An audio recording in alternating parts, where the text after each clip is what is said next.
नमस्कार। SPT news पर आपका स्वागत है। पेश है 31 जुलाई शुक्रवार दोपहर 1:15 राजस्थान की बड़ी खबरें। जैसलमेर में सेना की टाटा सफारी के सामने अचानक ऊंट आने से गाड़ी अनकंट्रोल होकर हादसे का शिकार हो गई। एक्सीडेंट में सेना के मेजर हमजा आरिफ की मौत हो गई, जबकि 2 जवान गंभीर रूप से घायल हो गए। घटना के बाद मौके पर अफरा तफरी मच गई। सूचना मिलते ही पुलिस पहुंची और घायलों को सैन्य अस्पताल पहुंचाया, जहां मेजर को मृत घोषित कर दिया गया। हादसा देर रात शहर से करीब 18 किलोमीटर दूर थैयाद गांव के पास आर्मी स्टेशन के पास हुआ। कांवड़ यात्रा 2026 को लेकर राजस्थान पुलिस ने सुरक्षा व्यवस्था को और अधिक मजबूत करते हुए सभी जिलों के लिए विस्तृत दिशा निर्देश जारी किए हैं। डीजीपी राजीव कुमार शर्मा के निर्देश पर एडीजी कानून एवं व्यवस्था वीके सिंह ने पुलिस अधिकारियों को यात्रा के दौरान सुरक्षा, यातायात प्रबंधन और पड़ोसी राज्यों के साथ बेहतर समन्वय बनाए रखने के निर्देश दिए हैं। पुलिस ने स्पष्ट किया है कि यात्रा के दौरान हॉकी, डंडे, त्रिशूल, बेसबॉल बैट या किसी भी प्रकार के हथियार एवं नुकीली वस्तु ले जाना प्रतिबंधित रहेगा। शराब और अन्य नशीले पदार्थों के सेवन पर पूरी तरह रोक रहेगी। दिल्ली देहरादून एक्सप्रेसवे पर कांवड़ियों की पैदल या वाहन से आवाजाही पूरी तरह प्रतिबंधित रहेगी। राजस्थान में छात्र संघ चुनाव बहाल करने की मांग को लेकर युवाओं का विरोध लगातार तेज होता जा रहा है। जयपुर के टोंक फाटक पुलिया के पास स्थित पानी की टंकी पर पिछले 24 घंटे से 3 छात्र चढ़े हुए हैं। उनका कहना है कि अब तक शासन प्रशासन का कोई जिम्मेदार अधिकारी उनसे बातचीत करने नहीं पहुंचा है। टंकी पर चढ़े राजस्थान विश्वविद्यालय के प्रभारी विजयपाल कुड़ी, उपाध्यक्ष कोशेन खान और मेंबर वियोना जाट ने चेतावनी दी है कि अगर जल्द उनकी मांगों पर सकारात्मक निर्णय नहीं लिया गया तो प्रदेश भर के युवाओं के साथ मिलकर टोंक रोड जाम किया जाएगा। राजस्थान के सरकारी स्कूलों में कार्यरत शिक्षकों को अब शाला दर्पण पोर्टल पर अपनी सेवा और पदस्थापन से जुड़ी जरूरी जानकारी अपडेट व सत्यापित करने के लिए 10 अगस्त तक का समय मिल गया है। यह प्रक्रिया विभागीय रिकॉर्ड को अपडेट रखने और आगे होने वाले प्रशासनिक कार्यों जैसे तबादले, पदस्थापन और अन्य सेवा संबंधी प्रक्रियाओं के लिए जरूरी होती है। शिक्षकों की मांग पर शिक्षा विभाग ने तीसरी बार इसकी अंतिम तारीख बढ़ाई है। प्रपत्र 10 भरने की अंतिम तिथि पहले 10 जुलाई तय की गई थी। सर्वर की धीमी गति और तकनीकी दिक्कतों के कारण हजारों शिक्षक प्रक्रिया पूरी नहीं कर सके। अब तीसरी बारी से बढ़ाकर 10 अगस्त कर दिया गया है। प्रधानमंत्री नरेंद्र मोदी के AI generated morph video Facebook और इंस्टाग्राम पर शेयर किए जाने के मामले में हैदराबाद साइबर क्राइम पुलिस ने मेटा इंडिया के हेड अरुण श्रीनिवास और कई सोशल मीडिया यूजर्स के खिलाफ एफआईआर दर्ज की है। पुलिस इस बात की जांच कर रही है कि ये वीडियो कहां से शुरू हुए और क्या इनसे जनता को गुमराह किया गया। वहीं दूसरी ओर नोएडा पुलिस ने भी पीएम मोदी के खिलाफ अभद्र भाषा का इस्तेमाल करने मामले में एक महिला पर 0 एफआईआर दर्ज की है।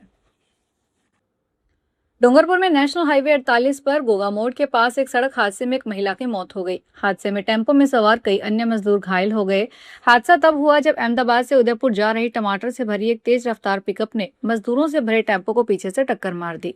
प्रत्यक्षदर्शियों के अनुसार टक्कर इतनी भीषण थी कि दोनों वाहन अनियंत्रित होकर हाईवे पर पलट गए। हादसे के बाद घटनास्थल पर अफरा तफरी मच गई। टेम्पो में सवार मजदूरों को गंभीर चोटें आई, जिन्हें स्थानीय लोगों की सहायता से तुरंत बिंछीवाड़ा अस्पताल ले जाया गया। 3 जुलाई से जारी अमरनाथ यात्रा में अब तक 4,46,788 तीर्थयात्रियों ने पवित्र गुफा के दर्शन कर लिए हैं।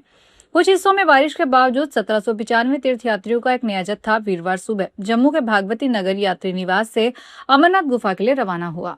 उल्लेखनीय है कि जम्मू कश्मीर में खराब मौसम के बावजूद यात्रा निर्विघ्न जारी है। तीर्थयात्रियों का आना जाना ऐसे समय में हो रहा है जब मौसम विभाग ने जम्मू कश्मीर में लगातार बारिश की भविष्यवाणी की है।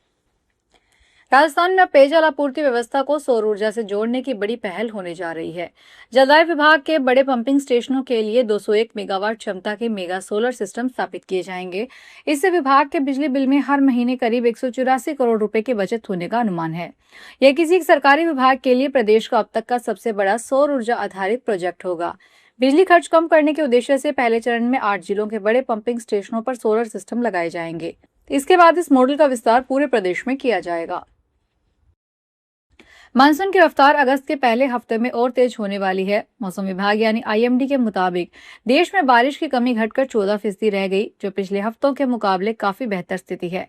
महाराष्ट्र के ऊपर बना गहरा दबाव इस सीजन का सबसे मजबूत मौसमी सिस्टम बन गया और अरब सागर और बंगाल की खाड़ी से भारी मात्रा में नमी खींच रहा है। इसी बीच गुजरात, हिमाचल प्रदेश और दिल्ली एनसीआर समेत राज्यों में भारी बारिश का अलर्ट जारी किया गया है।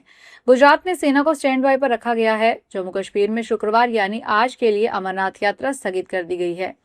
आईएमडी की ताजा रिपोर्ट के अनुसार देश भर में मानसून कमजोर पड़ने की बजाय और मजबूत होने जा रहा है। डूंगरपुर में एसपी ऑफिस के पीछे स्थित मुरला गणेश जी मंदिर में देर रात को चोरी की वारदात हुई। एक साल में तीसरी बार चोरों ने मंदिर को निशाना बनाया। चोर मंदिर से भगवान के 2 लाख रुपए की प्लेट चुरा कर ले गए। वहीं चोरों ने मंदिर में लगे सीसीटीवी कैमरे और केबल भी तोड़ दिए। मंदिर के पुजारी रोजाना की तरह पूजा करने पहुंचे तो भनक लगी। अब पुलिस चोरों की तलाश कर रही है। चोरों ने कुबेर मंदिर के दरवाजे का नकोचा तोड़कर अंदर घुसे। इसके बाद भगवान की चांदी की प्लेट चुरा ली। ये करीब 2 लाख रुपए का बताया जा रहा है। सीकर में आज सुबह से बादलों की आवाजाही कम है और धूप में तेजी है। धूप पड़ने की वजह से लोग गर्मी से परेशान हैं। सीकर में इस बार मानसून की बारिश कमजोर हुई है। राजस्थान के ऊपर मानसून की ट्रफ लाइन फिर धीमी हो गई। हालांकि 2 अगस्त से फिर मानसून की गतिविधियां बढ़ने का अनुमान है, लेकिन तब तक तेज बारिश का अलर्ट नहीं है। सीकर में पिछले 2 दिन से मौसम ड्राई बना हुआ है। आज सुबह से सीकर में हल्के छितराई बादल छाए हैं और उमस बनी हुई है। सीकर में इस साल मानसून की अच्छी बारिश नहीं हुई। जयपुर के सुबोध कॉलेज के बेसमेंट में आज शुक्रवार सुबह आग लग गई। आग से पार्किंग में खड़ी इलेक्ट्रिक 3 स्कूटी जलकर खाक हो गई। पास खड़ी दूसरी गाड़ियों को दूर कर जलने से बचाया गया। 22 गोदाम फायर स्टेशन से एक दमकल मौके पर पहुंची और आग को काबू किया। फायर वुमन सीता ने बताया, रामबाग सर्कल पर स्थित सुबोध कॉलेज के बेसमेंट में पार्किंग बनी हुई है। सुबह करीब 8:45 पर पार्किंग में खड़ी एक इलेक्ट्रिक स्कूटी में शॉर्ट सर्किट हुआ। स्कूटी में निकली चिंगारी से आग लग गई। देखते ही देखते आग ने विकराल रूप ले लिया। आग ने पास खड़े 2 और इलेक्ट्रिक स्कूटी को भी अपनी चपेट में ले लिया। भीलवाड़ा में आगे चल रहे ट्रेलर में पीछे से तेज रफ्तार ट्रेलर की जोरदार टक्कर हो गई। टक्कर इतनी भीषण थी कि पीछे वाले ट्रेलर की कैबिन पूरी तरह चकनाचूर हो गई और ड्राइवर उसमें बुरी तरह फंस गया। गंभीर चोटों के कारण उसकी मौके पर मौत हो गई। हादसे के बाद कुछ देर तक हाईवे पर यातायात भी प्रभावित रहा। हादसा शुक्रवार तड़के करीब 4:30 बजे भीलवाड़ा चित्तौड़गढ़ हाईवे पर पुर थाना क्षेत्र के संगम स्कूल के पास कानोली चौराहे पर हुआ। महाराष्ट्र के भिवंडी में देर रात 4 मंजिल इमारत अचानक से ढह गई। इस हादसे में 2 लोगों की मौत हो गई। इस बात की जानकारी एनडीआरएफ की टीम ने दी। मलबे के नीचे अभी भी कई लोगों के दबे होने की आशंका है। हादसे के तुरंत बाद रेस्क्यू ऑपरेशन शुरू कर दिया गया। एनडीआरएफ के जवानों ने मलबा हटाते समय 2 शव बरामद किए हैं। इसी दौरान टीम ने मलबे में दबे एक महिला को जिंदा बाहर निकाला। उसे तुरंत नजदीक के अस्पताल में इलाज के लिए भेजा गया है। फिलहाल उसकी हालत स्थिर बताई जा रही है। झालावाड़ में मानसून की सुस्ती के बीच 1.5 महीने बाद उजाड़ नदी में पानी की आवक शुरू हो गई। कैचमेंट क्षेत्र में शुरू हुई बारिश के बाद यह पानी भीम सागर बांध तक पहुंचने लगा है, जिससे बांध का जल स्तर बढ़कर 992 फीट हो गया। सिंचाई विभाग के अधिकारियों ने बताया कि भीम सागर बांध की कुल भराव क्षमता 1012 फीट है। वर्तमान में बांध को पूरी तरह भरने के लिए अभी भी लगभग 20 फीट पानी की आवश्यकता है। पिछले साल 31 जुलाई तक बांध का एक गेट खोला जा चुका था, लेकिन इस बार कमजोर मानसून के कारण स्थिति भिन्न बनी हुई है। फिलहाल इस बुलेटिन में इतना ही। फिर हाजिर होंगे बड़ी खबरों के साथ।